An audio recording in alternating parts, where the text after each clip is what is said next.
అదే RTV app వార్తల్ని క్షణాల్లో చదివే అవకాశం ఉంటుంది. ఒక న్యూస్ పేపర్, ఒక టెలివిజన్ ఛానల్ మీ చేతుల్లో ఎప్పుడూ ఉంటాయి. ప్రియమైన మిత్రులారా, మేము ఎల్ఐసి ఉద్యోగులుగా పనిచేస్తున్న వాళ్ళము హైదరాబాద్ ప్రాంతం నుంచి బయలుదేరి బెంగళూరు నగరానికి చేరుకుంటున్నాం.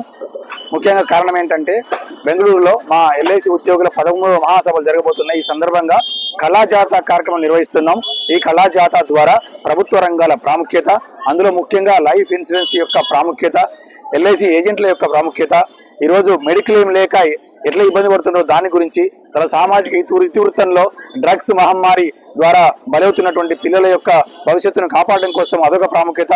ఇలాంటి అంశాలు తీసుకొని ఊరు తిరుగుకుంటూ మేము మహబూబ్ నగర్, కర్నూలు, ఆత్మకూరు, నంద్యాల, కడప, మదనపల్లి, పలమనేరు ఈ పట్టణాల మీదుగా బెంగళూరు ఒక 3 రోజుల తర్వాత చేరుకుంటాం. ఇక్కడ కూడా రావడం అందుకే జరిగింది.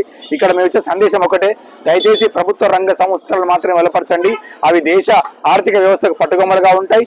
అందులో సేవింగ్ చేయడం వల్ల, ఎల్ఐసి బ్యాంకుల్లో సేవింగ్ చేయడం ద్వారా మనకు ప్రజలకు భద్రతతో డబ్బులు వాపసిస్తాయి. ప్రైవేట్ సెక్టార్లో ఆ భద్రత ఉండదు.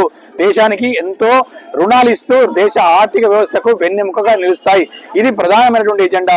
రెండో ఎజెండా, సామాజిక ఇతివృత్తంలో దేశ రాజకీయ నాయకులు కూడా ఉద్యోగాల కల్పనకు ఇట్లాంటి వాటికి నడుము కట్టాలని చెప్పి మేము ఊరూరా తిరుగుతూ ప్రచారం చేస్తూ వెళ్తున్నాం.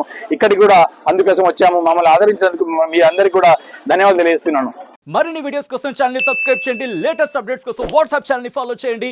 అండ్ లింక్ డిస్క్రిప్షన్ లో ఉంది.